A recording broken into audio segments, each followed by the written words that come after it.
Sadashivasamarambham Shankaracharya-madhyamam Asmadacharya-paryantam Vande Guru-paramparam Shruti-smriti-purananam Alayam Karunalayam Namami Bhagavad-padam Shankaram Loka-shankaram Shankaram Shankaracharyam Keshavam Badarayanam Sutrabhashyakrito Vande Bhagavanto Punah Punaha Ishvaro Gururatmeti Murti Bheda Vibhagine Vyomavat Vyapta Dehaya dakshina murtaye namaha.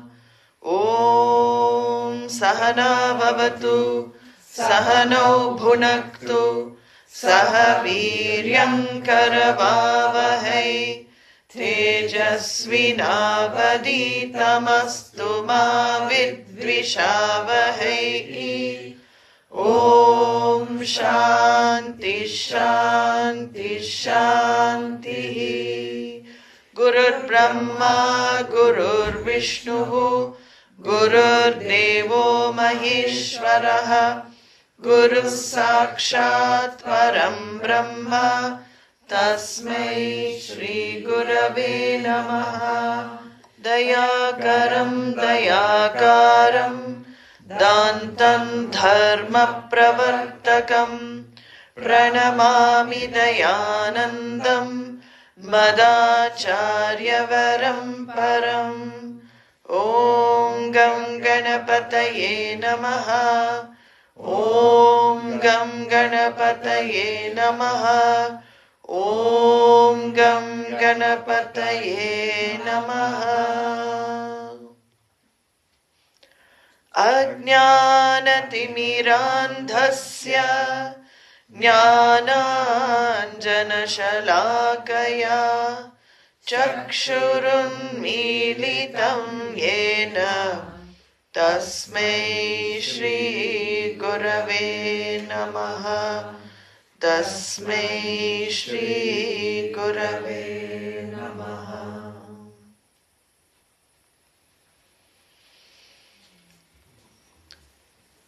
So Vidyaranya now is coming into the model of creation and particularly the connection between the individual, Vyashti, and Samashti, the total. And there are many technical terms now coming up, but again, this is just for the unfoldment of one truth. So we have to be very clear here. It is not for memorization. We don't need to put pressure, I should know this, I should know that. It is mainly to unfold that there is always a connection between the individual and the total. So we had seen that the sukshma, the jiva, comes alive, and the jiva's main issue in life is in the subtle body, because the physical body is inert. It is made of the tamasic part of Prakriti. So physical body actually has got no sentiency in the sense it cannot light up consciousness. The main issue for the jiva's individual is this sukshma shariram or linga shariram. This sukshma shariram is the subtle body that has the ability to manifest consciousness. Now if people ask how, there is no reason how it happens. It is a manifesting medium like a mirror, and it has the ability to bring consciousness, reflect the light, chaitanyam, atma jyotihi, through the mind. We saw there are levels of reflection, borrowed consciousness. The first place where consciousness manifests is I thought.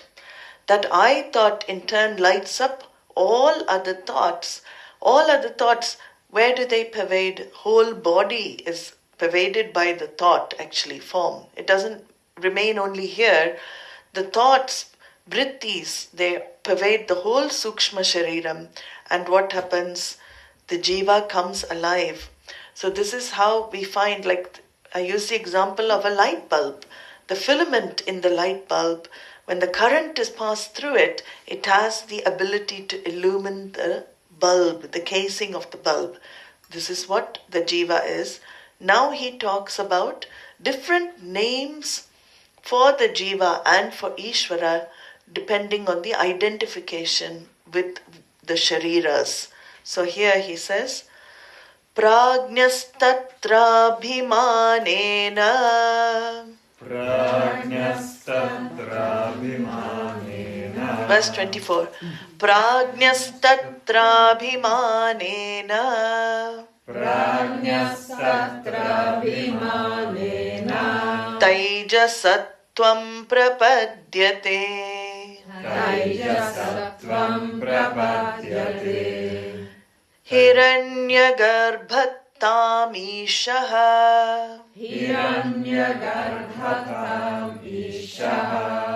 Tayor vyashti samashtita.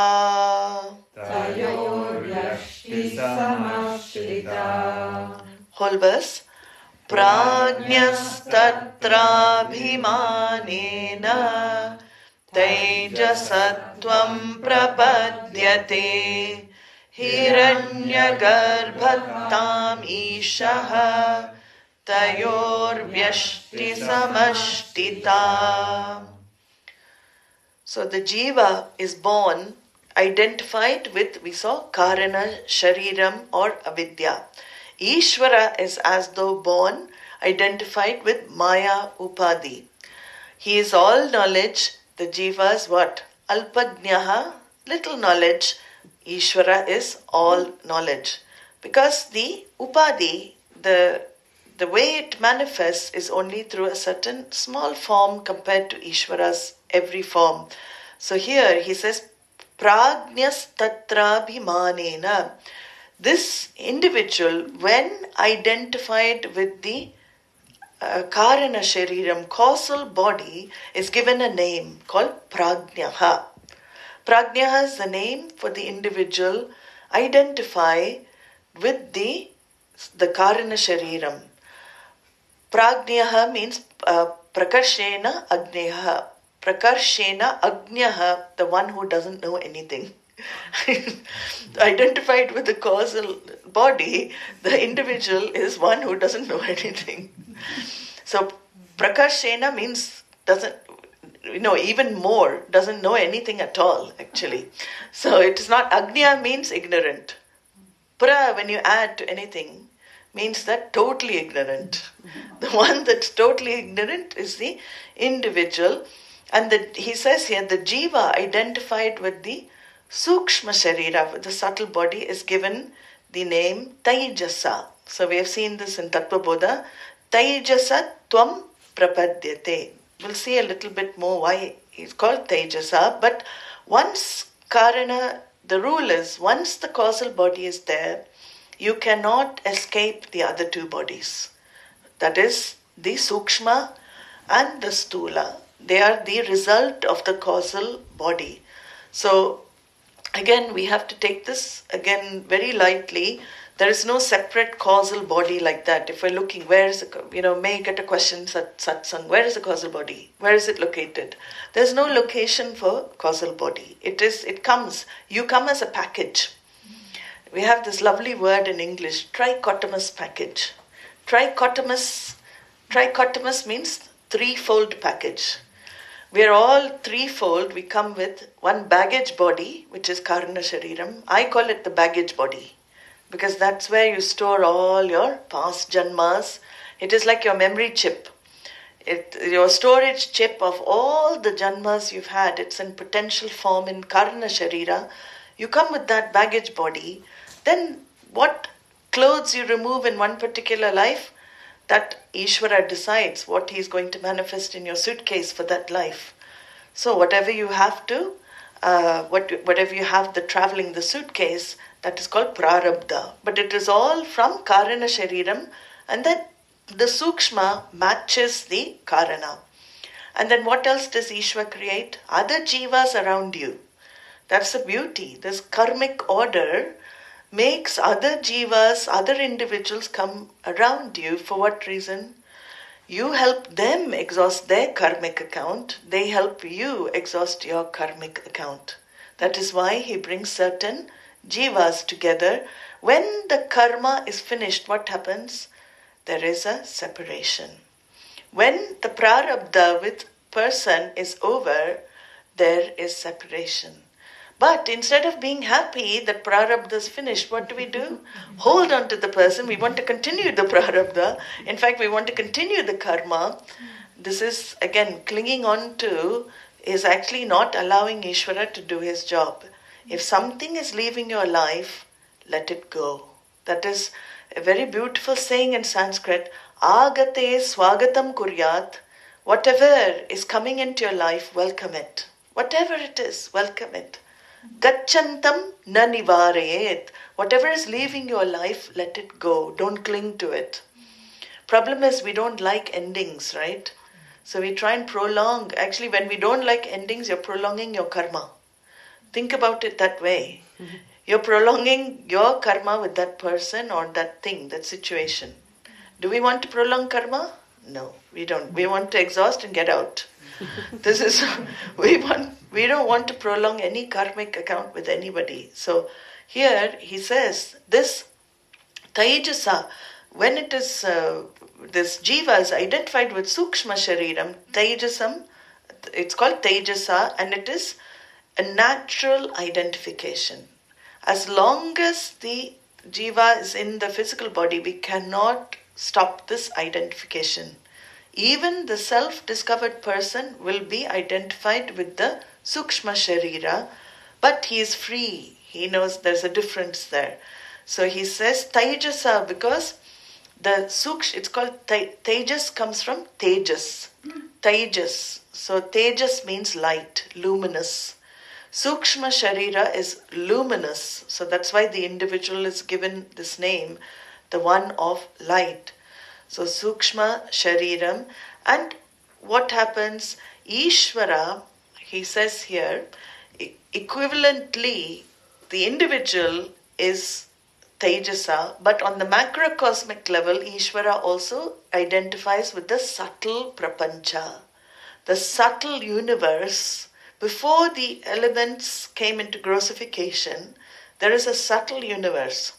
So whatever is happening in the individual, it is being mirrored in the total. That's a beautiful thing. Whatever is happening in the total is being mirrored in the individual. We can see this in the branch of, people believe astrology, Jyotisha. Whatever is happening in the planet, some eclipse is happening in the universe or in this world and is affecting me. They say that the Rahu Ketu, the eclipses of Rahu Ketu, these are the dark nodes of the moon. In the Jyotisha horoscope, these are karmic planets, So it's interesting that my karma is connected to the planets as well. Jupiter, Guru, they say if Guru is strong in your chart, then it protects you from all other limitations of the chart. And interestingly, Guru is Jupiter. In the planetary system, Guru in the chart is Jupiter. And I have a scientist student, actually builds rockets. He was saying that Jupiter, as a planet, it has the magnetic field of Jupiter wards off asteroids from hitting the Earth or any planets this side of it. So in the chart itself, in Jyotisham, already the rishis have seen, it has the role of protector. So the Guru is strong, it saves you from many things. So same thing on the macrocosmic level, it is saving this planet. So just interesting how we're all connected. Everything is connected. So Ishvara, his identification with the Sukshma Prapancha, and here it is actually with all the Sukshma Shariras. So there is, as we say, psychological order is given a name here. The psychological order is called Hiranyagarbha. So Ishvara, when he is identified with all the subtle bodies, every single individual subtle body, he is called Hiranyagarbha. And when Hiranyagarbha means golden womb. Literally it means golden womb. But it's a very beautiful idea that this one order, when we talk about one order, Ishvara links us even in the subtle body. We were seeing in the meditation mainly the physical body. We're all connected to the elements, elementals. Every body is the same. Here, Vidyaranya again and Tattva-bodha bring up this sukshma connection between all of us. Our subtle bodies are also Ishvara. Every body has this Hiranyagarbha, Ishvara in the form of psychological order, but all the other orders. Because if you remember, Sukshma Sharira contains 17 components. So he inheres in the pranas, he inheres in the powers of the senses, he inheres in the powers of the karmendriyas, the organs of action. So he says that here, this Ishvara is known as Hiranyagarbha. And another derivation of Hiranyagarbha is Hriddesha. Hriddesha means the one whose place is in everyone's heart. So when you say the one whose place is in everyone's heart, he is very much there in every being. As Hiranyagarbha, in the Sukshma level, he is pervading as the orders of all the Sukshma components as well. And another word, sometimes on the individual level, that is given for Ishvara is the Antaryami. You may have heard. When it refers to one individual, that Hiranyagarbha is called Antaryami. Antaryamati iti Antaryami, the one who, I call it the inner string puller. Yama means to manage, to control. Antar means inside. The one who is pulling all the strings inside you. Not that you're a puppet, but he's making, we saw today, who is making all the functions happen.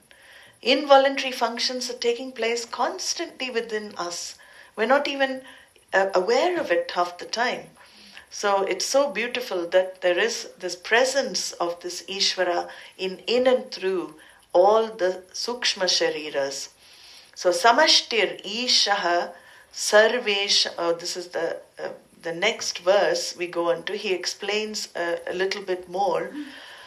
He says here, Samashtirisha Sarvesham Samashtirisha Sarvesham Swatmatadatmya Vedanat Swatmatadatmya Vedanat Tadabhavat tatonyetu Tadabhavat tatonyetu Katyante vyashti sangnaya Katyante vyashti samyana Katyante vyashti sangnaya. Katyante vyashti samyaya. Whole verse. Samashtirisha sarvesham Swatmatadatmya Vedanat Tadabhavat tatonyetu Katyante vyashti samyaya. The total, he says, is the Lord of all, Sarvesham. Samashtihi Ishaha Sarvesham. The Lord of all is the total. He is the Lord of the heart individually. He is the Lord of all in the total. So where are you actually in the whole picture? Where is that little I? You are here. You show in these two verses, he shows that we are actually swallowed by Ishvara. There is no individual here. It is always total Ishvara. So he says, because the total is the Lord of all, because there is a vision of identity with the real self. Swatmatadatmya Vedanat. He knows he is that self of all. So the macrocosmic conscious being knows that he is the self of all. The jiva identified with karana shariram, prajnaha, doesn't know anything at all. Doesn't even know its own self, let alone the self of all. But this is where the knowledge has to take place. In the absence of that, he says, in the absence of that vision of Ishvara, tat abhavat, in the absence of that vision, others are called individuals, jivas. Tatonye tu katyante vyashti samnaya. So you have the total now, and as though single within the total. Very interesting. Single within the total. But can the total ever be separate from the singles? Singles include the total, right? We have a darshana, a school of thought in India called, you might have heard, Vishishtadvaita, which is qualified non-dualism. So you have non-dualism, which is Advaita Vedānta, pure non-dualism. But you have another great Acharya, he's Ramanuja, who's from the south, who propounded this philosophy of qualified non-dualism. So it is, you're not fully separate from Ishvara, but you are a part of Ishvara. So in this is what is being shown here in these verses actually. In the beginning, we say, first there's dualism. So in India, you have dualistic philosophies. In fact, everything is there in India. Whatever you want to believe in is there. That's the thing. If you have dualistic philosophy, there is one called Madhvacharya. These people have all written commentaries like Shankaracharya on the Gita, on the Upanishads, on the Brahma Sutras, but they have written from their own viewpoint. And it's very funny. Madhvacharya, he has written commentaries on Tattva-viveka, that the Upanishad saying you are that, but in Sanskrit you can break that compound atattvam-asi. You are not that. So he breaks it. But people who have little bit of, because he cannot accept non-dual. So for him, Ishvara is always something to be worshipped. So he breaks it atattvam-asi. So the dualists will use the same text, but they will fiddle about with the grammar, and it is possible because dirgha has taken place. But Puja Swamiji often used to say, do you need thousands of years of text to come down and tell you are not that? Do you need years and years of training to learn you are not that, you are not that? Because you already know you're not that. They must be revealing something you don't know. If they're being handed over as knowledge, it should be something you're not aware of. That is why they're knowledge. You don't need text to come and tell you are different from Ishvara, you are not that, and explain all of this in that way. Yet he has thousands of followers in India. That is also a big, the dualists, there's a big chunk of India that likes to prefers dualism. Then you have a Vishishtadvaita, which is same as like the Gaudiyas, ISKCON, and everybody, they follow Gaudiya Vaishnavism. That's also from north. It's similar, this philosophy. But they say you are a part of the whole. You are not the whole. You're a part of the whole. Like the whole is a circle, and you are a small, all the jivas, individuals, are part of that circle. So if Ishvara loses one jiva, he loses a part. He becomes, so the logic there is that Ishvara loses some jivas, then he's losing some parts, bits. So that makes, that being part of the whole also, sometimes when we read these verses, we may think this is what the Vedanta texts are trying to convey, that you are part of the whole. But no, this is only a prakriya. Always remember, methodology of unfoldment. In the beginning, you're shown that there is a creator, there is a creation, and you are part of the creation. So the Vedanta always begins with what you have experience of. So first we begin with dualism. Now we're entering into Vishishtadvaita. We're entering into qualified non-dualism, which is the jiva is part of the whole. Every part, jiva is part of the whole. So that is what he says here, that we are part of the whole. But ultimately, what does the same text, what will it reveal? You take away the role of Ishvara, you take away upadhi, maya upadhi of Ishvara, you minus the maya upadhi of avidya for the individual. What is left? let's not forget our dear Brahman shining through both upadis. We saw him in a few verses back. Consciousness shining through Ishvara's upadi, Jiva's upadi, gives rise to the different names and forms. So, seeing the upadis, we can get lost in the upadi. That is where the schools of thought, many schools of thought have got lost in mithya, making it satyam. Seeing that this is all, this jagat that is perceived is absolutely real. For us, it is as though real. A reality is given to it as long as we see it as real. But slowly what Vedanta does, that it gives it a reality, then it starts minusing the reality. Hey, this is what you believe in, but is it really as real as you think? And you find throughout even this chapter, he'll start minusing the reality that you give to yourself, to Ishvara, to the Jagat, because all there is one. That oneness to be brought out is shown in so many different ways. So he says here, Ishvara and Jiva both appear as separate. One is called Vyashti, one is called Samashti. But in fact, they're all included. Even the Jagat is included. The difference here is also Ishvara knows what is happening in every sukshma sharira. Because if he's all knowledge, you look at the logic, if he's all knowledge and he's in every subtle body, he knows exactly what is happening in every body.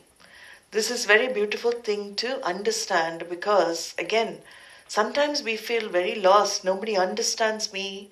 Nobody listens to me. I feel alienated. I feel lost at times in my life. But if we understand that this Ishvara as order, conscious being, Hriddesha, you remember these verses, he is very much there as this Hiranyagarbha. In all sukshmas, everybody is connected and I'm never alienated from him. I'm never alienated from anything, in fact. So here, he is Sarvajnaha, he is aware of everything. So that is why we give this titles. There are many, as we're going through now, you see many titles. But one of the titles we give to Ishvara with reference to the order of karma is Karma Dhyaksha. Karma Dhyaksha, which means he is the presider over our activities in life. Whatever actions we're doing, he lights up those activities.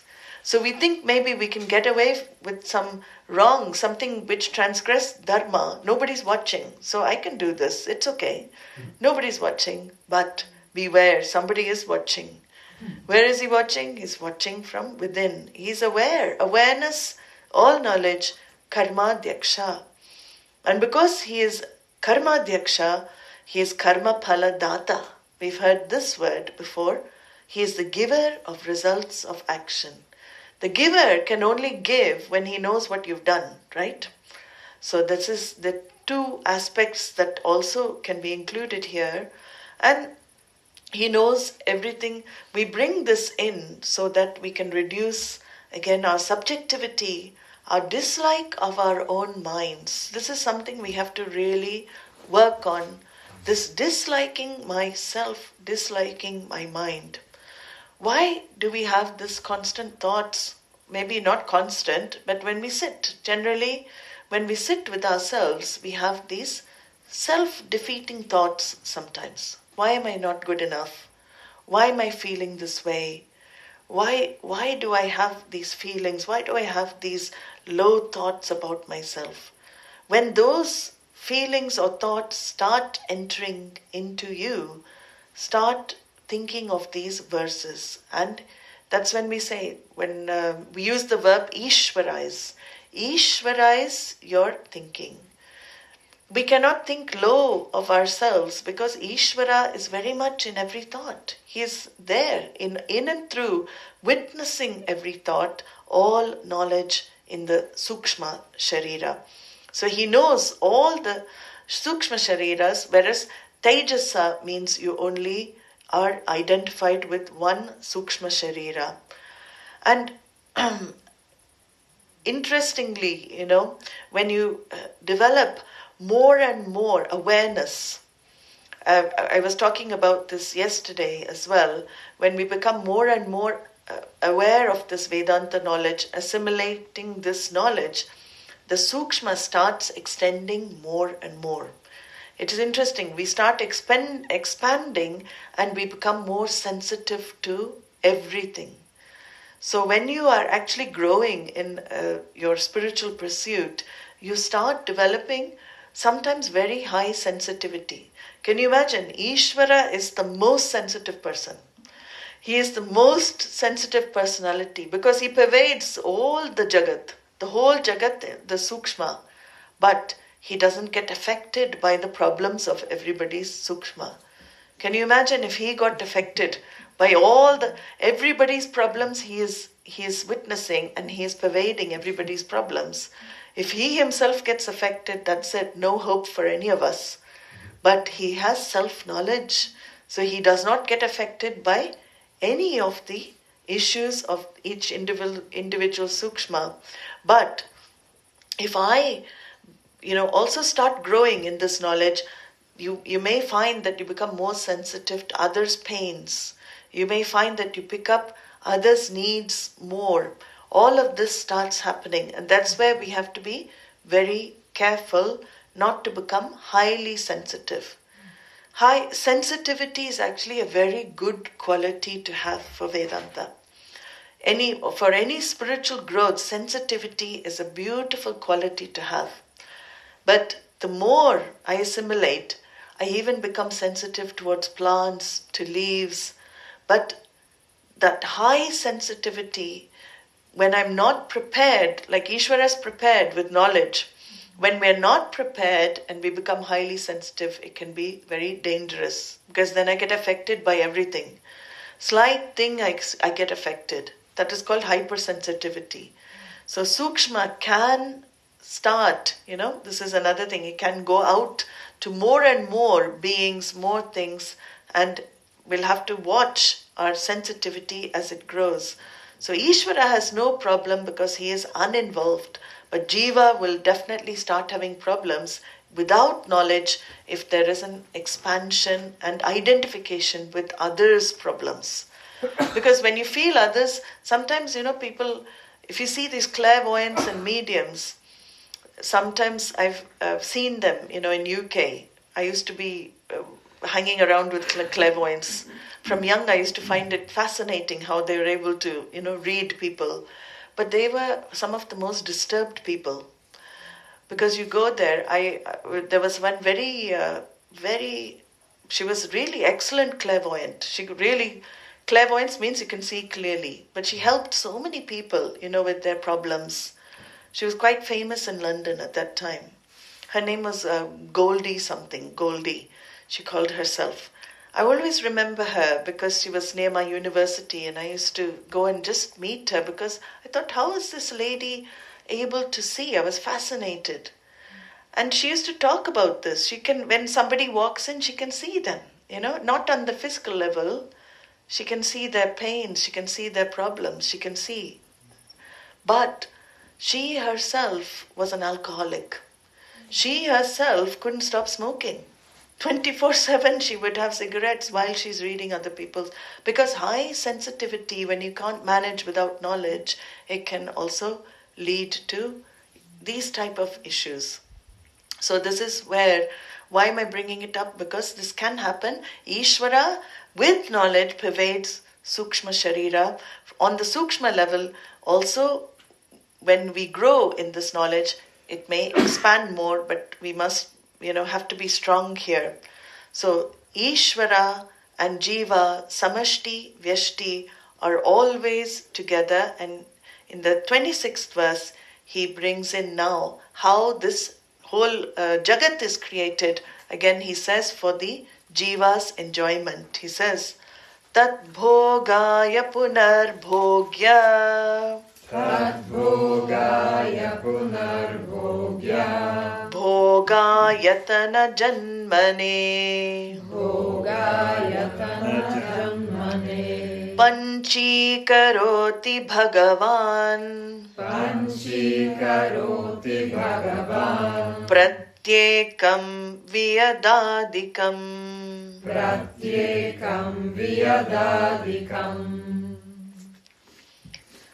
So whereas Ishvara looks at all the sukshmas as identical to himself, Jiva is still in one particular sukshma sharira. So what does Bhagavan do? He says, Bhogayatana janmane.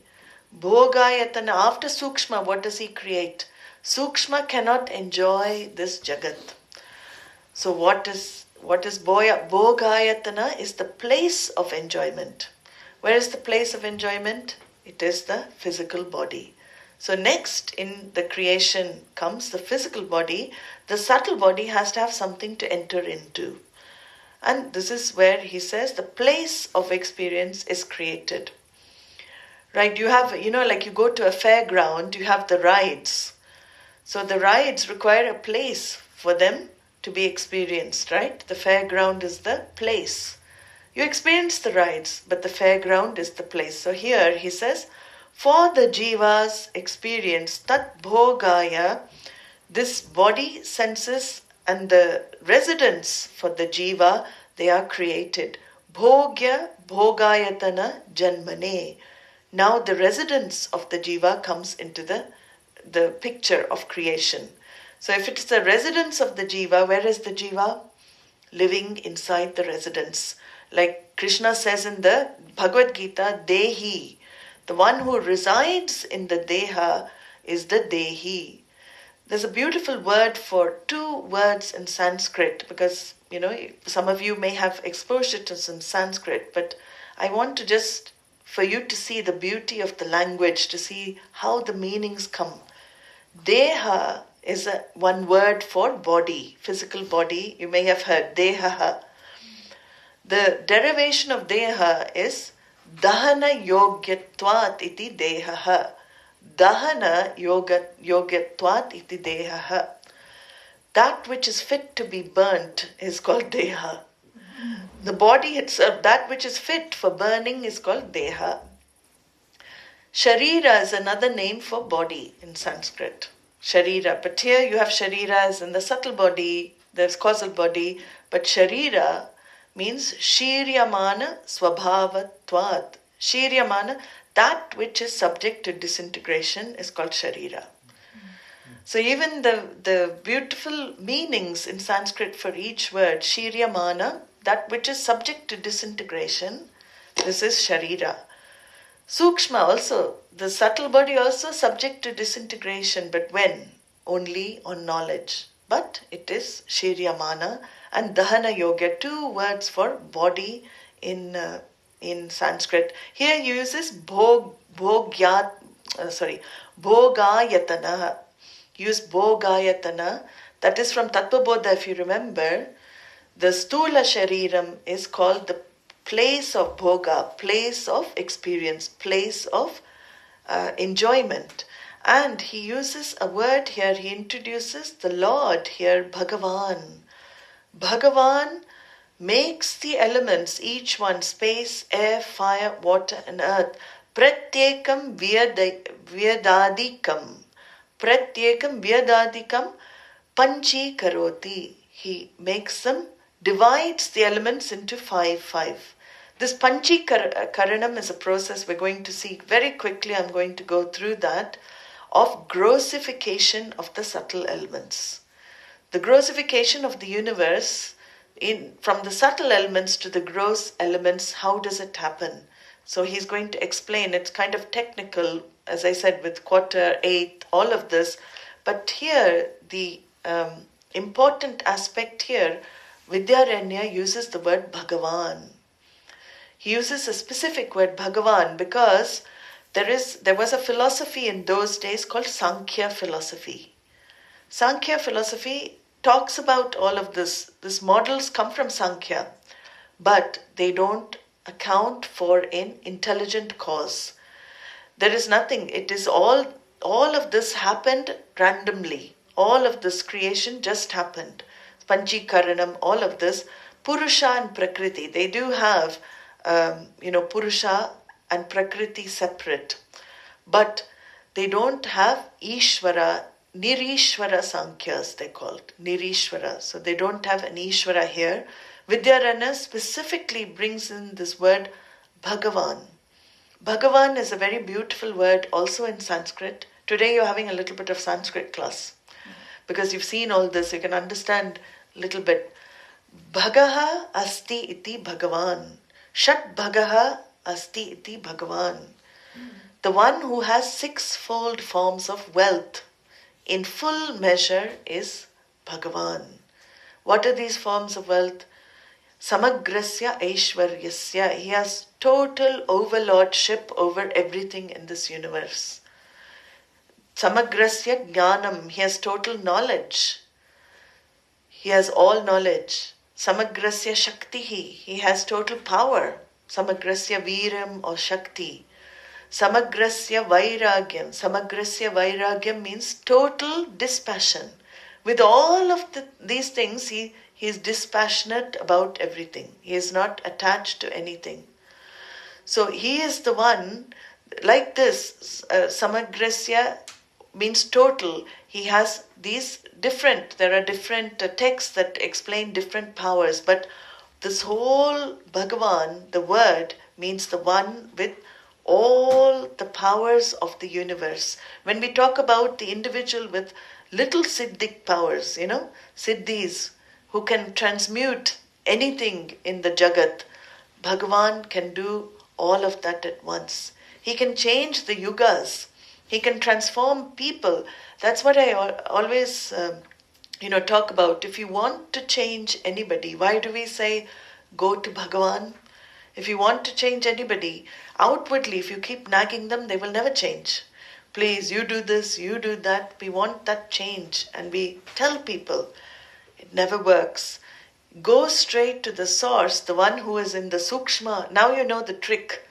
Go to the sukshma of the person. How do you contact the sukshma? Because we're only yelling at the stula and that person is taking it.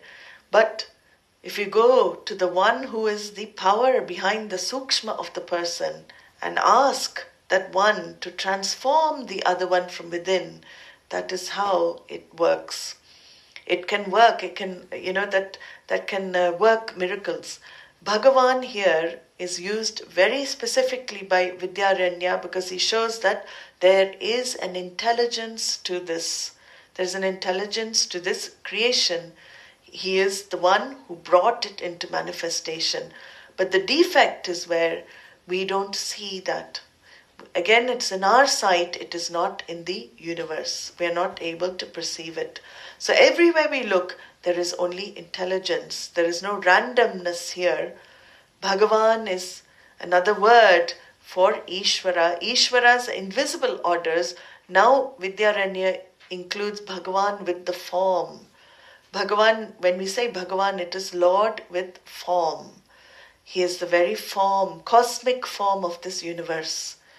There is a beautiful imagery of this Bhagavan as in the Bhagavad Gita, Krishna talks about it in the form of the cosmos. He's the cosmic form. His feet are the earth. His head is the heavens. And that every body part of that Ishvara is some form in nature. Whole of nature is contained within this one form, which is the Virat, the cosmic form of the Lord. So this is the Bhagavan that he's talking about. He is the one who creates the elements now. So we'll see tomorrow how these elements come into the picture. It's a bit of mathematics, so I'm going to leave it till tomorrow. Okay. Om Purnamadah Purnamidam Purnat Purnamudachyate Purnasya Purnamadaya Purnamevavashishyate. Om Shanti Shanti Shanti. Harihi Om Shri Gurubhyo Namaha. Harihi Om.